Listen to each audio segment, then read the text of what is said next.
diperiksa di depan pengadilan.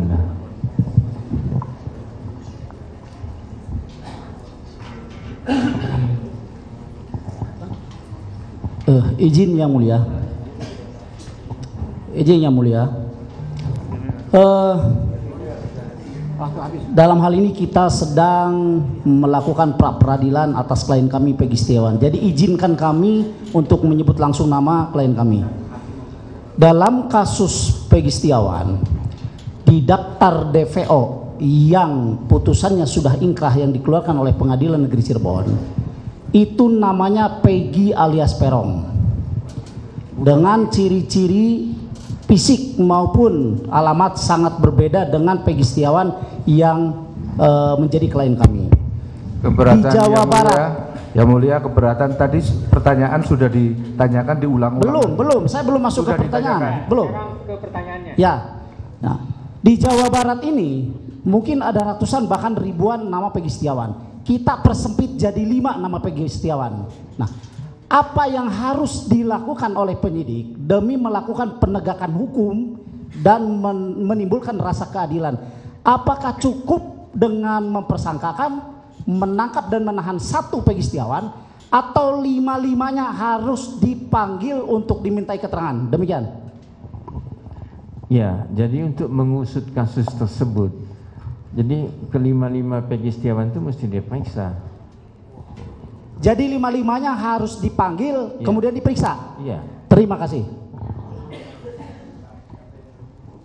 Saya lanjutkan, Pak. Saudara ahli, pertanyaan saya ini cukup krusial sekali, Ya. sehubungan dengan perkara yang sedang kita hadapi, ya, khususnya terhadap klien kami Peggy Setiawan. Oke.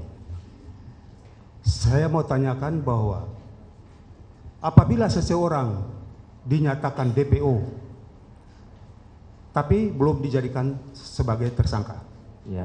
kemudian diduga, hanya diduga sebagai pelaku, kemudian bersamaan waktu penyidik melakukan pemeriksaan atau melakukan penelusuran terhadap tersangka, mendatangi ke rumah tersangka. Pada saat itu tersangka tidak berada di tempat. Kemudian barang bukti yang diduga dilakukan oleh tersangka dilakukan penyitaan terlebih dahulu sebelum adanya pemeriksaan terhadap calon tersangka, tetapi barang bukti sudah diambil terlebih dahulu dan tidak ada berita acaranya dan tidak ada penetapan dari pengadilan untuk melakukan penyitaan barang tersebut. Menurut ahli, apakah itu dibenarkan oleh hukum? Ya. Tadi sudah saya jawab, Pak. Ya. Bahwa penyitaan itu ada 2.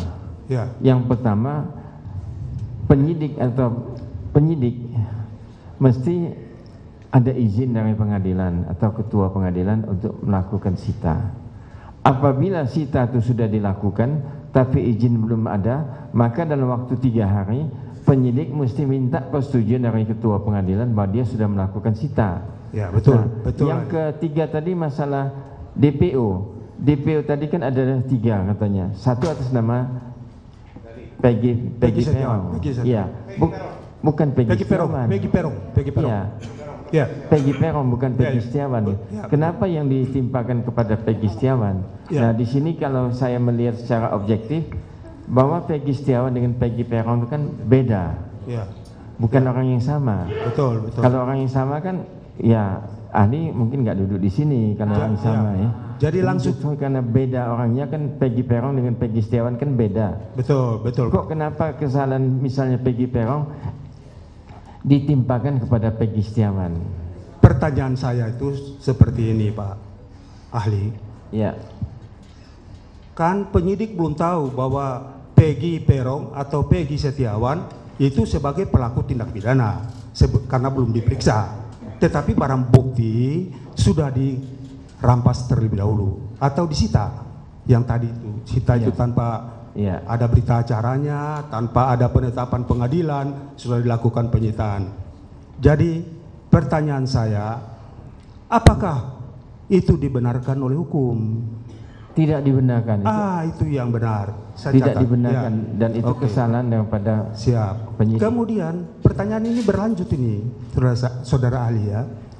Setelah penyidik atau pihak kepolisian melakukan penyitaan terhadap barang bukti, kemudian mempertanyakan kepada orang tua daripada calon tersangka ini bahwa di mana tersangkanya, calon tersangka itu, dan sudah dijawab oleh orang tua bahwa sudah jelas dia berada di misalnya di Bandung, bukan di Cirebon, ya, dia berada di Bandung. Tetapi polisi tidak menelusuri untuk menangkapnya atau memberikan pemberitahuan atau panggilan untuk diperiksa sebagai saksi atau tersangka. Apa menurut pendapat saksi, menurut pendapat ahli, kemudian 8 tahun kemudian baru dilakukan penangkapan terhadap tersangka yang dilakukan penyitaan motornya. Apakah itu dibenarkan oleh hukum? Ya, semestinya penyidik itu dia mesti manggil Ya. Peggy Setiawan kalau memang itu diduga.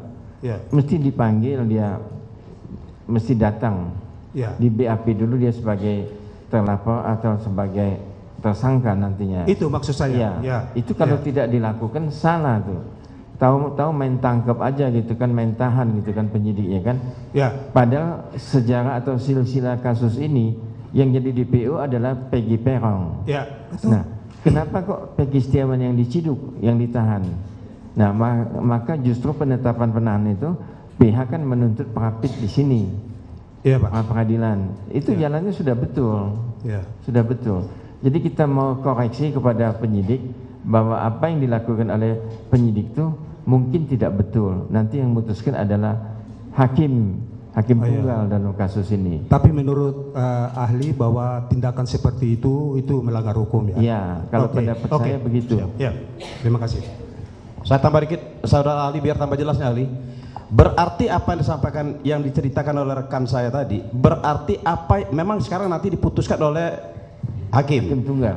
Tetapi menurut ahli, apa yang dilakukan oleh penyidik itu adalah tidak sah. Bagaimana? Iya, betul. Berarti tidak sah ya? Iya, tidak sesuai Mentersangkakan dengan KUHAP. Peggy Setiawan, tidak sah. Tidak sesuai dengan KUHAP. Tidak sesuai dengan KUHAP. Oke, terima kasih.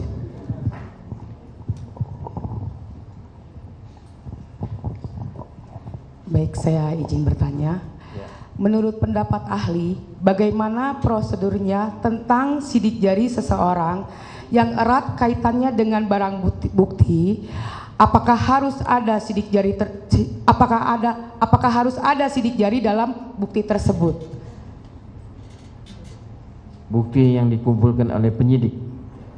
Iya, buktinya.